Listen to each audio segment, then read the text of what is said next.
want a second look. Yeah, there's something about this one, isn't there? Familiar somehow.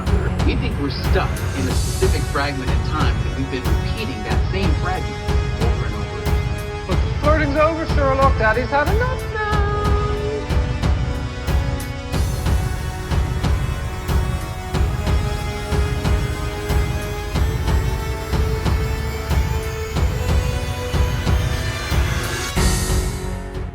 Hello and welcome to You've Seen It Before, movie reviews and connections in mind, and happy 4th of July! And this is a time of celebrating independence, having great fireworks, good food, and Stranger Things Season 3, now dropping on Netflix. This season, once again, picks up right where the last season left off with the gang of misfit kids in Hawkins, Indiana, where they're still struggling to come to terms with all the things that have been going on with the lab that opened the portal to the Upside Down. And this time around, Hawkins, Indiana is home to a new mall, a gigantic mall in true 80s fashion. And we see Steve Harrington employed there. We see Mike and Eleven, this relationship blossoming once again. We see the inevitable fallout from Will Byers trying to figure out where he fits in with his friends. Dustin coming back from camp and finding his dynamic all fixed up, changed around. And we see that the Mind Flayer, the Upside Down mastermind from the previous season, is back with a vengeance. And he is coming back to Hawkins, and he's coming after Eleven. And it is up to our gang of kids and adults to try and stop him. Now, this review will contain spoilers of all of Season 3 of Stranger Things, as well as certain other films and TV shows. I'll put a full list in the description below. And if you have not seen the entirety of Stranger Things Season 3 yet, or any of the seasons of Stranger Things, or any of the films listed below, and want to wait until you have, stop the video at this point and come back later, because I'm going to just go full on into spoilers here. I hope you've seen it. It's a really easy binge that you can go through in a day. With all these things in mind, let's get into my review of Stranger Things Season 3. This season I thought was definitely a strong season. I think that this is one of those shows where it actually has a fairly consistent level of quality in each episode as they go along.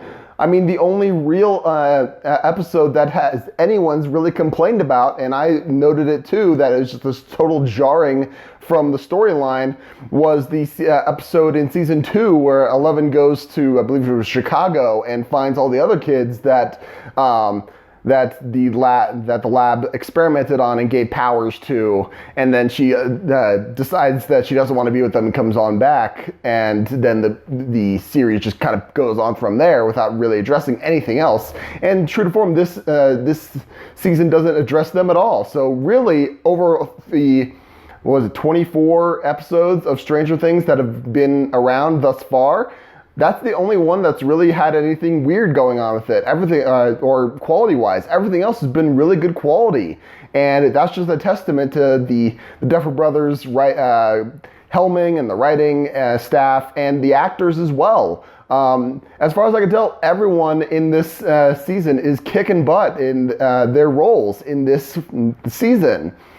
We get to see the relationship between Hopper and Will Byers, Winona Ryder's character, that they get, won't they? We finally get to see things develop between them a little bit more than what we've seen prior. We get to see Mike and Eleven in full teenage makeout sessions and relationship dramas going on there. And that's, it's a true testament that this series, it is aging progressively as these actors and actresses are aging, and the writing is playing into them just fine, and that's just goes to the great quality of things. I like the fact that even though there are, I believe, 3 separate side quests that are going on at the same time, there's the group with Mike and Eleven and Dustin and Max and all those, and then there's the side plot with Steve and Dustin and Robin, and then there's the subplot with Hopper and Winona Ryder and the reporter guy. All these subplots, they don't seem like they're just getting in the way of each other, because we care about all these characters, and we like to see that these characters are going about their stories, and then when they start to bump into each other, that they find we feel a sense of conclusion and fulfillment in these plot arcs, and that we have invested in each and every one of these stories, and that they come to fruition. That's just a testament to how good this season is. The only thing that I can really complain about in this season is the fact that for the first 2 episodes, I believe, 2 or 3, they go to way too many 80s songs in a back to back, and that I love all the songs that they played, but after a while it just became too much. And I mean, you'd have one song playing, a clip, then it goes silent for a little bit when they exchange dialogue, and then they fade up one, fade back, maybe like 30 seconds in between each one, and then fade back up again. It's like, I might as well just listen to the radio at that point, because it's just almost too much. That's my only real complaint about this season. I thought that they handled all the developments with Eleven and Hopper pretty well. It'd be interesting to see that the new characters are bowing out, perhaps, and then other characters seem to be filling in the roles of what the rosters. So that'll be interesting to see where that will go, because I believe the Duff brothers have said that season 4 will be the last season. So it's interesting to see how, once this season 3 concludes, how everything seems to be setting up for the final showdown in season 4. And I thought that this season once again did a tremendous job doing this. And I may find faults later on, because I'm fairly fresh off the season itself, but I will say that this is definitely one of those shows that is fairly consistent in quality throughout the entirety of its run. I mean, one outstanding exception with that season 2 episode. Some analysis as to things that you may have seen before. Obviously, as I've said in the past, and many people have said in the past, Stranger Things is obviously playing on the horror and science fiction fantasy tropes of the 80s movies, such as Alien, E.T., Predator, Terminator, all these things. All that being said, there are certain other things that we can say that we can point to and say that these plot arcs are shown in other things that have come before, such as the fact that the Mind Flayer seems to have his strategy this time around seems to be a slow takeover of a good portion of the population of Hawkins, and he ends up taking over these people's bodies and their minds, essentially, and locking them off into certain parts of their own minds. And then they get the slow takeover that people don't realize until the Mind Flayer has his opportunity to strike. And this is a trope that we've seen in numerous science fiction films and TV shows. Notably, some things that I noticed from the past are Agents of S.H.I.E.L.D. Season 4, specifically the Life Model Decoy arc that they did with the slow takeover of S.H.I.E.L.D. with Life Model decoys that are acting against the interests of S.H.I.E.L.D.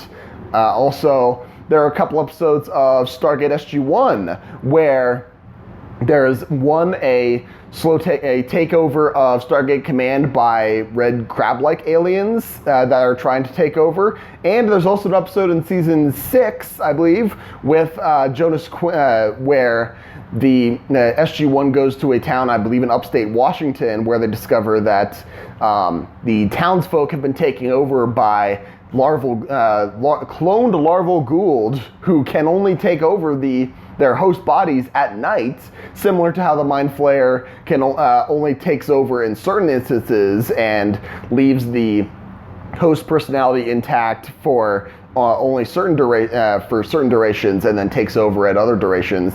So there's that comparison to be made. Also, there's the plot of the Soviet army, it seems, to reopen the portal to the Upside Down in Hawkins underneath the Starcourt Mall. This plot being that our greatest enemy has built a base right under our noses, pretty much, in order to conduct some supernatural experiment. I could say that points that could be pointed to as an example of the trope of seen in Hellboy, the first Hellboy with Ron Perlman, where the Nazis end up establishing a base on a remote island in Scotland, where then they start to create the supernatural experiment to summon the end of the world from there. And finally, that same portal that has, again, that trope of that portal to an alternate dimension causing chaos elsewhere in the world, not just in the immediate vicinity of the portal site, and our heroes having to shut down that portal in order to defeat the threat. Again, that's very similar to a recent film, Spider-Man Into the Spider-Verse, where we saw the Spider-Man having to to shut down Kingpin's portal underneath New York in order to stop the threat from spreading from there. So those are just some main comparisons that I can think of, but obviously there are probably many more that I didn't think of. So what did you think of Stranger Things Season 3? Did you like it? Did you not like it?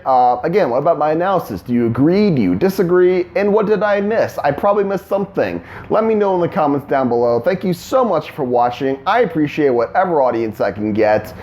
Be sure to look for my next TV review, which will be for The Dark Crystal Age of Resistance, which will be coming out the end of August. And also, my next movie review, which will be for Spider-Man Far From Home. I'll be posting those soon. And if you like anything you see on my channel or in this video, please give me a like, share, and especially a subscribe. I'd very much appreciate it. Thank you so much for watching. But just remember, there's nothing new under the sun. And yes, you have seen it before.